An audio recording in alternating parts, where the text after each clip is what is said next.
မာရီကောင်းမောကြည့်လိုက်တဲ့အခါစိန်ပြေးဆက်ပတ်လမ်းပေါ်မှာခေါင်းတလားတစ်ခုတင်ပါလာတာကိုတွေးလိုက်ရလို့ချက်ချင်းပဲသတိထားလိုက်မိတယ်ခဏအကြာမှာတော့အဲ့ဒီခေါင်းတလားဟာလုံခြုံရေးစကင်ဖက်တဲ့နေရာထဲဝင်လာခဲ့တဲ့အာနာဟာခေါင်းတလားထဲမှာဘာအလောင်းမှမရှိတာကိုတွေးလိုက်ရတယ်ခဏအကြာမှာတော့စကင်နာကနေရုတ်တရက်အချက်ပေးတန်မြည်လာခဲ့တဲ့အထက်လူကြီးကအာနာကိုချက်ချင်းရှင်းလင်းချက်တောင်းတဲ့အခါအာနာကခေါင်းတလားအပြင်ဘက်မှာတတုအစိပ်ပိုင်းတွေတက်ဆင်ထားတာကြောင့်ပါဆိုပြီးချက်ချင်းပဲလိန်ပြောလိုက်တယ်ဒါကြောင့်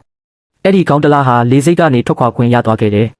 ခေါင်းတလားဟာကြည့်ရတာအလုံးပေါ်ပါပုံရပေမဲ့တန်မာတဲ့အမျိုးသားအတော်များများစုပေါင်းပြီးအားဆိုင်မတင်ုံနဲ့မနိုင်ခဲ့ကြဘူးအစိုးရရဆုံးကတော့ခေါင်းတလားတင်ဆောင်လာတဲ့ကားဟာလမ်းစုံမှာကွေတင်းကွေသွားတာပဲဖြစ်တယ်အဲ့ဒီအချိန်မှာပဲအာနာဟာသူမရဲ့ရီးစားစီကဖုန်းကုတ်တစ်ခုလက်ခံရရှိခဲ့တယ်အလုပ်စင်းရင်သူနဲ့တွေ့ဖို့နေရာတစ်ခုကိုလာခဲ့ပေးပါလို့ရီးစားဖြစ်သူကတောင်းဆိုခဲ့တယ်အဲ့ဒီနေရာကနေကားတစ်စီးထုတ်ယူဖို့ကူညီပေးဖို့လည်းပြောခဲ့တယ်အာနာကသဘောတူလိုက်တယ်ဒါပေမဲ့ကားပေါ်တက်ပြီးတာနဲ့မကြမီမှဒါပဲရီးစားစီကဒုတိယအကြိမ်ဖုန်းဝင်လာခဲ့တယ်ရီးစားဖြစ်သူကသူမကိုအခုချက်ချင်းထွက်ပြေးဖို့ပြောလိုက်တယ်အဲ့ဒီစကားကိုကြားလိုက်ရတာနဲ့အာနာဟာလုံးဝထိတ်လန့်တုန်လှုပ်သွားခဲ့တယ်အဲ့ဒီအချိန်မှာပဲအမျိုးသားတစ်ယောက်ရုတ်တရက်အနားရောက်လာပြီးကားတကားကိုအတင်းဖွင့်ဖို့ကြိုးစားခဲ့တယ်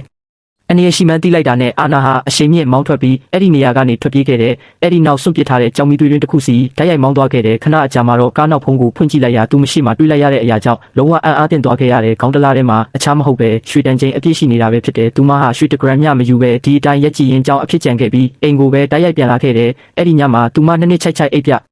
ပေါ်သွားခဲ့တယ်နောက်တနေ့မနက်မှာအိမ်ရှင်ကအိမ်လာစာတောင်းဖို့တကားဝအထိရောက်လာခဲ့တယ်ဒါတော့မှသူမဟာအဲ့ဒီရွှေတွေကိုတွားယူဖို့ကြောင်မီသွေးတွင်းစီပြန်မသွားခဲ့ပါဘူးအဲ့ဒီအစားလေးစိတ်မှာအလုပ်ပြန်လုပ်ဖို့ပဲထွက်လာခဲ့တယ်ဂျူတီပြန်ဝင်ချိန်မှာရုတ်တရက်အမျိုးသားတစ်ယောက်ကိုသူမသတိထားမိလိုက်တယ်အဲ့ဒီလူဟာမင်းညကသူမတွေ့ခဲ့တဲ့လူနဲ့တစ်ထက်တည်းပဲဖြစ်နေတယ်ပိုပြီးစိုးရိမ်စရာကောင်းတာကအဲ့ဒီလူဟာသူမရဲ့လုပ်ဖို့ကင်ဘက်တွေကိုသူမနဲ့ပတ်သက်တဲ့အချက်လက်တွေလိုက်လံစုံစမ်းနေတာပဲဖြစ်ပါတယ်